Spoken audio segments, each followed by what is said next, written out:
এই শিডিউল ঘোষণার কাজটা আমাদের ডিসেম্বর মাসের প্রথম অর্ধেই আপনারা পাবেন। ডিসেম্বরের প্রথমার্ধে তফসিল ঘোষণা। ইতিমধ্যে এমন বক্তব্য এসেছে নির্বাচন কমিশন থেকে। আর প্রধান নির্বাচন কমিশনার আরও স্পষ্ট করে বলেন, ফেব্রুয়ারির প্রথমার্ধেই নির্বাচন। রেওয়াজ অনুযায়ী তফসিল ঘোষণা থেকে নির্বাচনের মধ্যে 40 থেকে 45 দিনের পার্থক্য থাকে। এবার সেটি 60 দিনে গিয়েও ঠেকতে পারে। যদি তাই হয় তাহলে নির্বাচন কবে?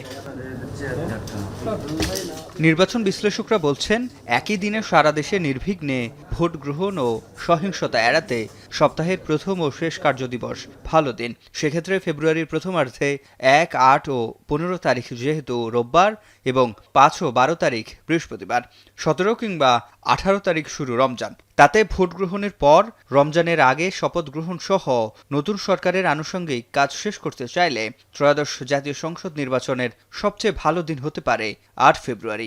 বিপুল সংখ্যক ভোটার যারা শহরাঞ্চলে থাকে, ঢাকা, গাজীপুর, চট্টগ্রাম, তারা কিন্তু এইসব এলাকার ভোটার না। এবং যদি লম্বা একটা ছুটি পায় তাহলে তারা ভোট দেওয়ার জন্য তাদের যে ভোটার এলাকা সেখানে তারা যাবে।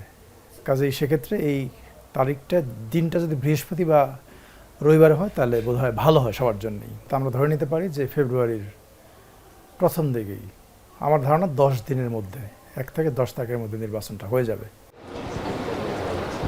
এদিকে রাজনৈতিক দলগুলো সেভাবে নিচ্ছে প্রস্তুতি। এনসিপি বলছে যে কোনো তারিখে হতে পারে নির্বাচন, তবে তফসিল ঘোষণার আগেই আইন শৃঙ্খলা পরিস্থিতির দৃশ্যমান উন্নতি ও লেভেল প্লেয়িং ফিল্ড তৈরি জরুরি। যার একটু টাকা বেশি সে হয়তো তার জনসভায় হাজার হাজার লোক আনছে, কিন্তু যার টাকা নাই সে আনতে পারছে না। ওটা তখন হচ্ছে ভোটে একটা প্রভাব ফেলে।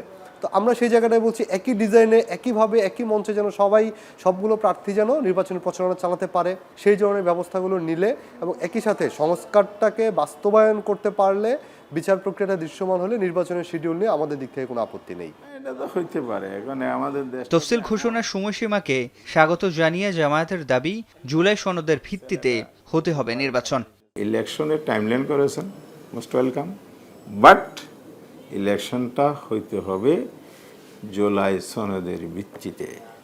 এই সরকারকেই এটা বাস্তবায়ন করে দেখাতে হবে, আমরা এটা বলেছি। নাম্বার 2, ইলেকশন যদি করতে হয় লেভেল প্লেয়িং ফিল্ড আনতে হবে। আমাদের আরেকটা অন্যতম দাঁড়িয়ে ছিল নির্বাচন জিনিস, সেটা হলো পিয়ার পদ্ধতিটা আনা। পিয়ার পদ্ধতি একটা বেস্ট পদ্ধতি নির্বাচনে। ভোটের দিন তো ছুটি থাকে না, ছুটি। পোস্টাল ভোটের ব্যবস্থা ভালো চিন্তা উল্লেখ করে বিএনপি বলছে, তফসিলের আগে আরপিও সংশোধন সহ যে কোনো সিদ্ধান্তে রাজনৈতিক দলগুলোর সাথে আলোচনা হতে পারে। তফসিল ঘোষণার আগ পর্যন্ত নির্বাচন কমিশনের সাথে সব রাজনৈতিক দলের সাথে আলাপ আলোচনা হবে, এটা প্রক্রিয়া। যেগুলোর জন্য আইন সংশোধনের বিষয় আছে সেগুলো অর্ডিন্যান্সের মাধ্যমে প্রতিনিয়তই হয়ে যাচ্ছে, সেটা হতে পারে। এগুলো সব কিছুই একটা সুষ্ঠু, সুন্দর, অবাধ ও নিরপেক্ষ নির্বাচন অনুষ্ঠানের জন্য প্রয়োজন। প্রবাসীদের ভোটের ক্ষেত্রে যেটা বলা হয়েছে যে পোস্টাল ব্যালটে শুধু মার্কাটা থাকবে, প্রার্থীদের নাম থাকবে না, এটাও একটা খুব চমৎকার সিদ্ধান্ত হয়েছে। এই প্রস্তাবগুলো খুবই উত্তম, যাতে কোনো নাগরিক তার সরকারি দায়িত্ব পালন করার কারণে ভোট বঞ্চিত না হয়। নির্বাচনের তফসিল ঘোষণার সময়সীমা নির্ধারণ হওয়ার ফলে নির্বাচন কমিশনের পাশাপাশি চ্যালেঞ্জ বাড়ছে অন্তর্বর্তী সরকারেরও। নির্বাচনের ভোটার তালিকা প্রস্তুত, সংসদীয় আসন পুনর্বিন্যাস, নতুন দল এবং পর্যবেক্ষক সংস্থার নিবন্ধন শেষ করতে হবে তফসিল ঘোষণার আগে। তেমনি একই সাথে অন্তর্বর্তী সরকারকে নির্বাচন ব্যবস্থার সাথে যুক্ত অন্য রাষ্ট্রীয় প্রতিষ্ঠানগুলোকেও সমান তালে সক্রিয় করতে হবে। তাহলে কেবল সম্ভব একটি কাঙ্ক্ষিত নির্বাচন আয়োজন। সিফাত শাহরিয়ার, এখন, ঢাকা। সানবিট সব দিবে সামাল। সানবিট ম্যাজিক প্রেস, ডিশওয়াশিং এর মাথা ঘোরানো সলিউশন।